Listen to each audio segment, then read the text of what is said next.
pourquoi Sandrine Rousseau et ses amis ont peur du nucléaire. Depuis plusieurs années, des manifestations sont organisées sur le site de stockage de Cigéo qui prévoit, d'ici à 2025, d'enfouir des déchets nucléaires sous terre. Ces manifestations ont pour but de retarder, voire d'annuler complètement le projet d'enfouissement des déchets nucléaires. Présenté comme ça fait peur, d'autant plus que les déchets stockés resteront radioactifs pendant environ 100 000 ans. 100 000 ans, c'est beaucoup quand même, hein.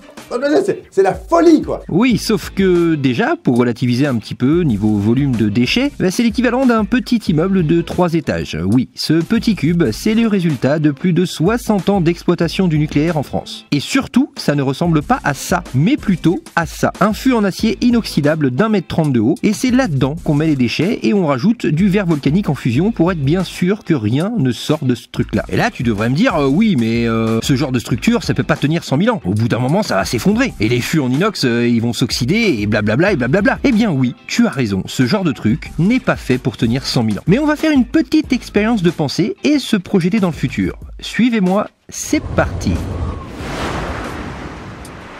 Nous sommes donc en 2025, tous nos déchets nucléaires sont stockés sur le site de Cigéo, à 500 mètres sous la surface. Pour le moment, tout va bien. On fait un petit bond de 100 ans, on arrive donc en 2125, et là, stupeur, les galeries se sont malheureusement effondrées.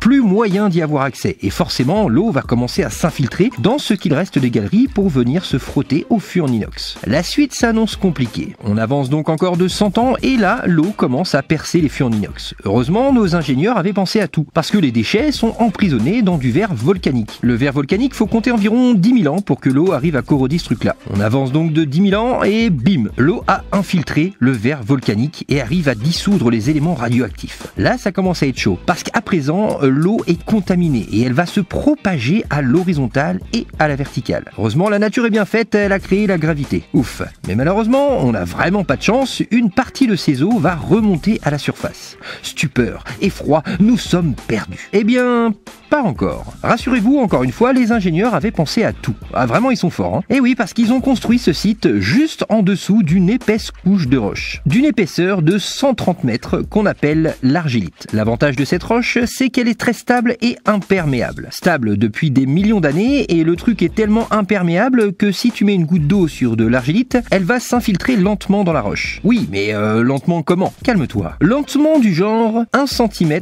tous les 1000 ans. Et attention, hein, ça c'est si elle descend. Oui, forcément, avec la gravité, hein, ça risque de compliquer sévèrement la tâche de notre petite goutte d'eau radioactive.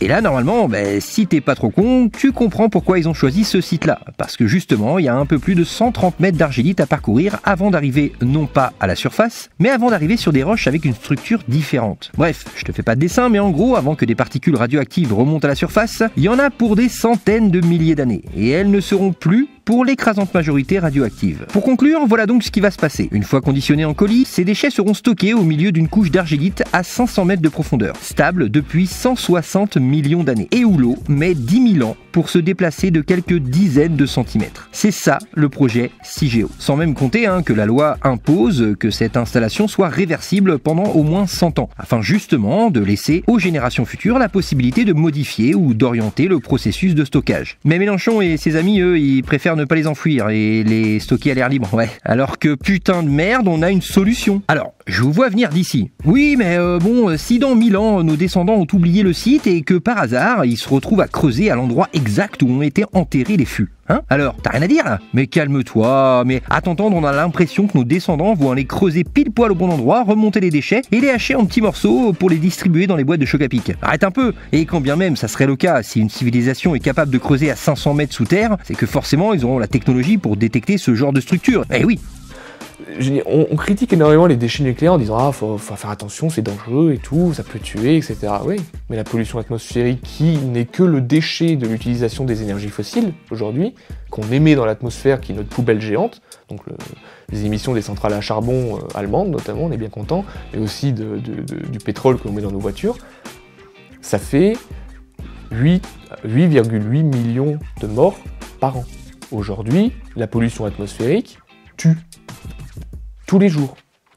Le nucléaire, les déchets nucléaires ne tuent pas. Et les déchets nucléaires, on les gère.